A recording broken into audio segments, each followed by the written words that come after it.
Also, I'm gonna have to try to keep an eye out for missions where we can start recruiting certain characters. And I don't mean characters in like, oh, here's Denim, and here's Kashua, and here's Vice, and, you know, people that have clear portrait, you know, unique portraits that aren't sort of a generic class. But I mean like actual generic units that you can recruit because they have maybe like a slight, they have a lower loyalty to their whoever they're fighting for at a given time. That goes for not only humans but also dragons, other animals like the griffin that we saw earlier. The lizard man or another one that you can recruit. Different classes have different recruiting abilities. So, like for instance, paladin and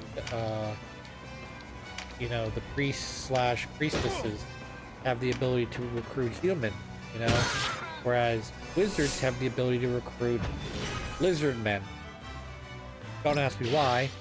And then Canifis has the ability to at least recruit fairies, but I think you can also recruit other bird person.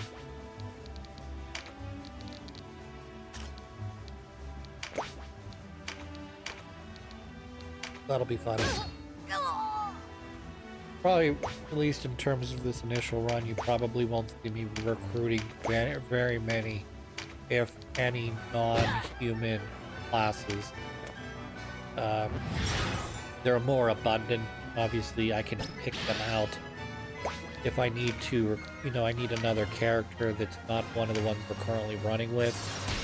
I can obviously pay money to recruit them, etc. Please stop stealing my HP. It makes me mad. Only I'm supposed to be able to overpower this game, not you. You're not supposed to use the mechanics against me. Rude. I'm one of those annoying people that you run into from time to time. That wants this game to be hard, so it's challenging, and it's fulfilling when you know, learn how to play and ultimately win. But I'm also one of them salty fucks that, you know, when shit isn't going right and you're like underpowered or the enemy's exploiting certain things that you've been exploiting the whole game, you're like, no, you can't do that. That's rude. Sorry if that offended anyone. I wasn't intending it to be sort of like, I make fun of the mentally handicapped, but sort of like, I don't know.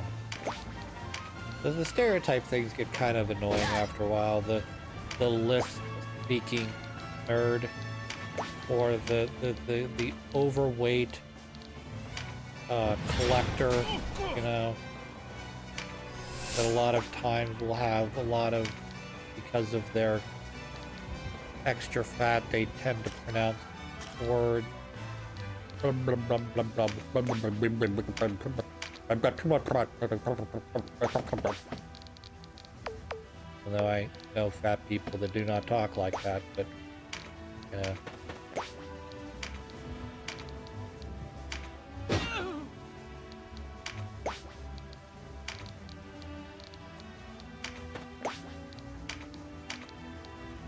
Swing thy Viking sword at your face.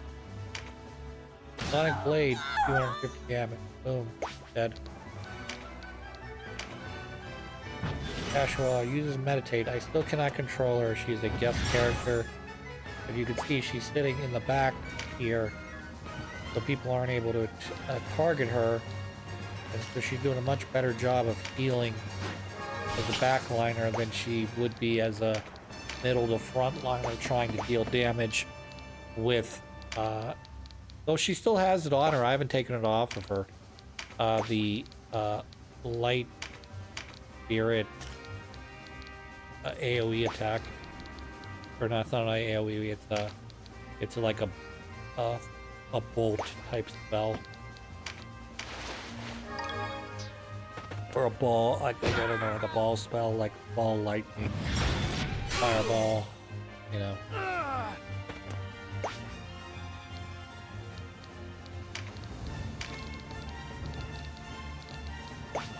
Alright, over here. I'm going to shoot you with my bow. Not you.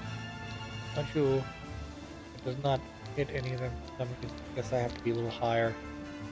So let me readjust my archer so we can get up that high.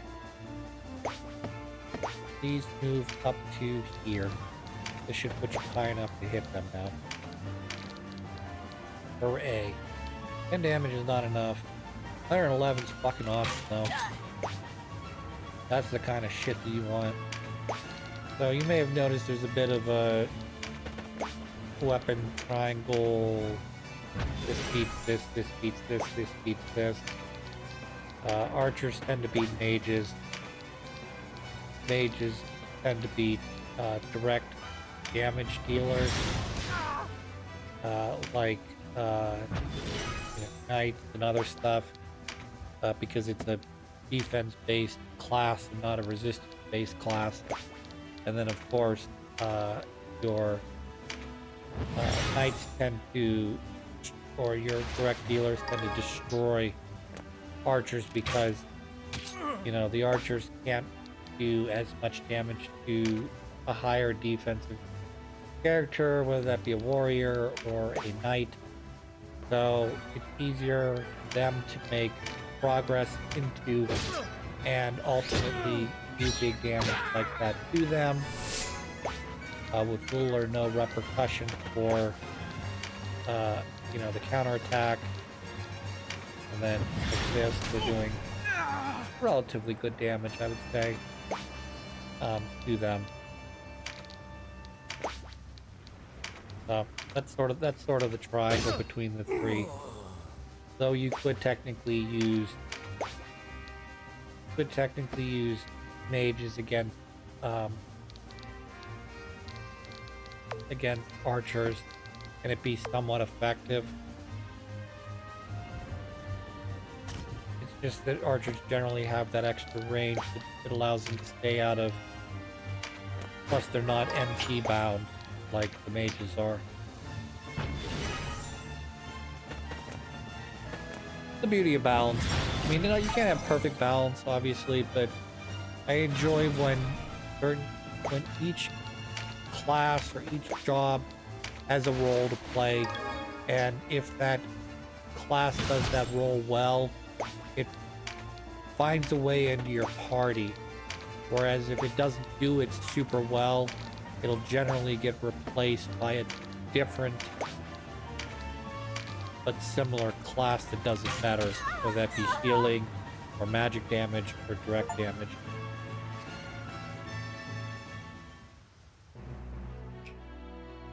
Gradual remuneration. You have fought the battle and repelled some of the people that stand in your way, but ultimately next will be your turn. You cannot stop the slaughter that occurs at Balma I Musa. swear it. And of course you hear Vice's voice from who knows where.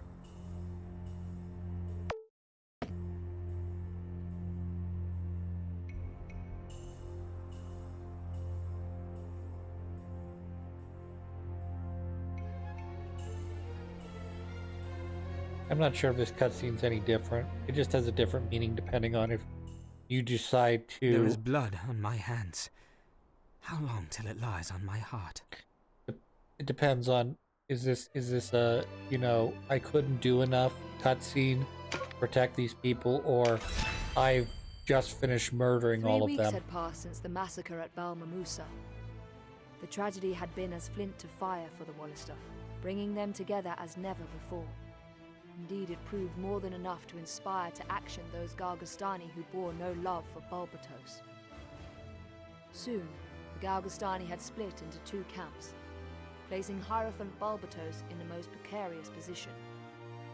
Balbatos essayed to silence the voices of dissent, but as cities began to fall to the Duke's resistance, he was obliged to retreat to the safety of his keep in Corytonai. As Galgastan faltered, more joined the Wallister resistance. Soon the rebel ranks had grown to fully threefold their former number. It seemed only a matter of days before Balbatos would be brought out before his own walls to answer for what he had done. As for Denham, through the Duke's scheming he had been named a mastermind of the massacre, and a price put on his head. Resistance fighters and headhunters alike scour the high roads for him, while Denham finds temporary solace in the port town of Ashton. They don't really explain how you managed to escape Balmamusa, or how you ultimately made your way up to this village. You could probably presume that at some point you stowed away or took a boat Don't go up on here. blaming yourself. You did all you could. I did nothing. I did nothing. I could not save them. Couldn't save them. Denham, what if we left this place, sailed far away and never looked back? We've been through this. Father must be avenged. Besides, how could we leave Joshua things as cares they for are? no other No. person than her We brother stay Denham. and see this through.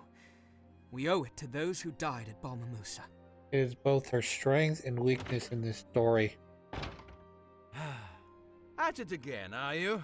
Give your quibbling a rest and look at this. As the Duke grows more impatient, you grow more valuable. Up to 30,000 Goth now. Salt in our wounds. We are criminals before all the world. Yes. Justice and war seldom keep company. In the heat of battle, all are criminal and all are innocent. Ain't that the truth? Only later does the victor decide who is which. That's the way of the world. And since I lost, since I failed Balmamusa, I am made a criminal for it. All the more reason to be on the winning side. Come, enough navel-gazing. We need to go. Go? Where? The Wallister army gathers southwest of the Burnham Massif in the Sanji Weald. Of course. Galgastan doesn't stand a chance of repelling the resistance. Not now. You touch it with a needle. Balbatos' days are numbered. I dare say Wallister victory is in the air. In which case, we shall remain outlaws. All the more reason to be on our way. Something must be done. Word reaches me that the Holy Knight Lancelot has taken up position behind the Wallister, on Tynemouth Hill to be exact. With the Wallister massed elsewhere, Tynemouth will have but light defense. What better place to break through the line? Of course. Lancelot will aid us. I am certain. Certainly feels that Then we way. move. Particularly more with to be done in Canifus this in our wretched place. party, who doesn't seem to be willing to sell us out. Or again, possibly, as I proposed in an earlier video, perhaps monitoring us to see which way we fall, whether that be for good or evil, reporting back secretly to the Holy Knight Lancelot, that is. So this is a recruitable character with a specific portrait. She is the lady I was talking about in the previous episode. She, once I recruited her, which required a couple, I think it was like four or so missions, 2 of which I had to keep her alive in. If I'm not mistaken, maybe even more than that. I was able to recruit her.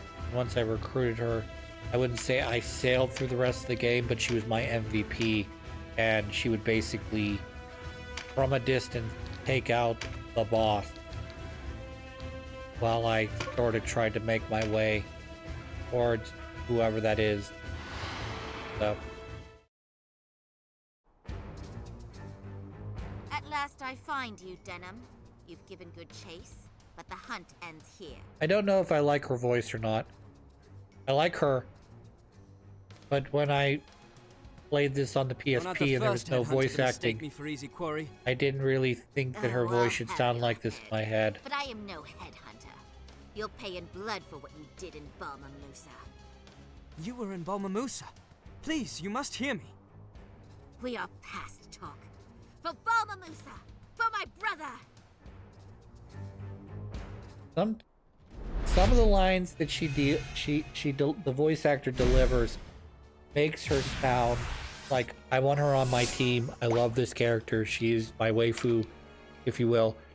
She's not, obviously, but you know. But she is like, I like this character. I'm rooting for the. I'm gonna do everything I can to make sure that she's on my team. Okay. On the other hand, some of the lines that the voice actor does makes her sound like a witch, like she's ready to cackle in my ear and go yee. So I kind of like and cringe at it in the same regard. Perform an action to debuff an enemy. Shouldn't be too hard because guess what counts as a debuff? The magic blight thing. Whether that be water blight or fire blight. Anywho.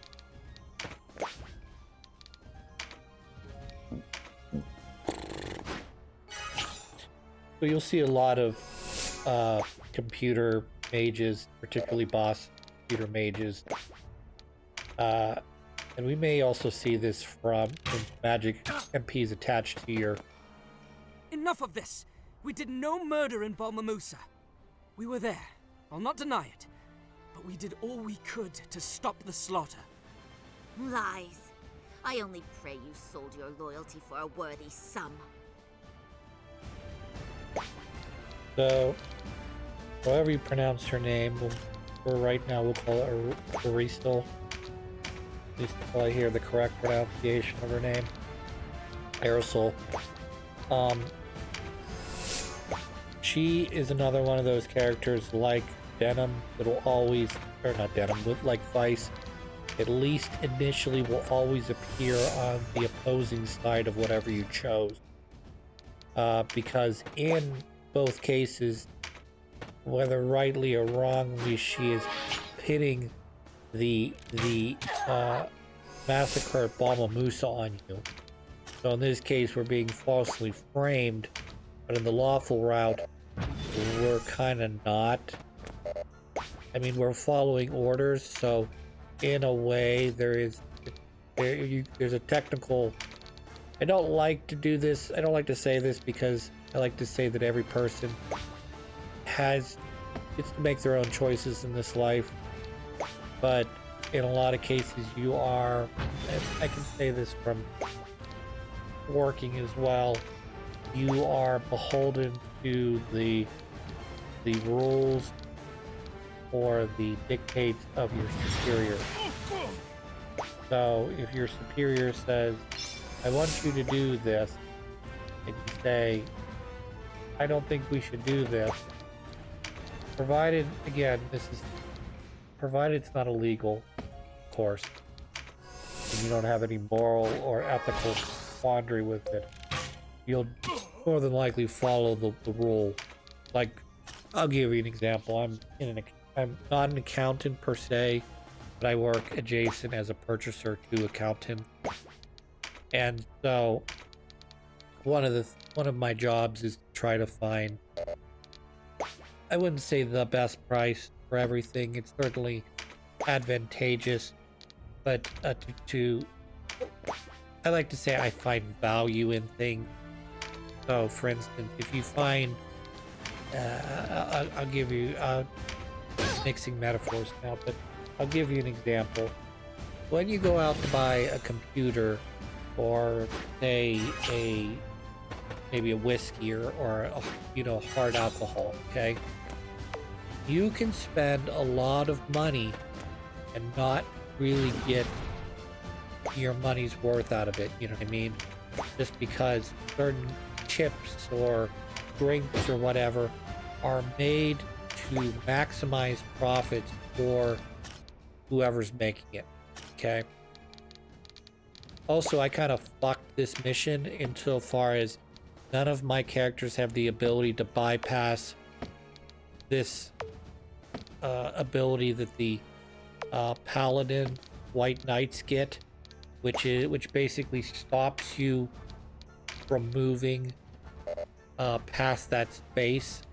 So in this case, my lower warrior Annie cannot move up past where Denim is because the effect basically sticks you in one of the cardinal directions next to the next to the Paladin.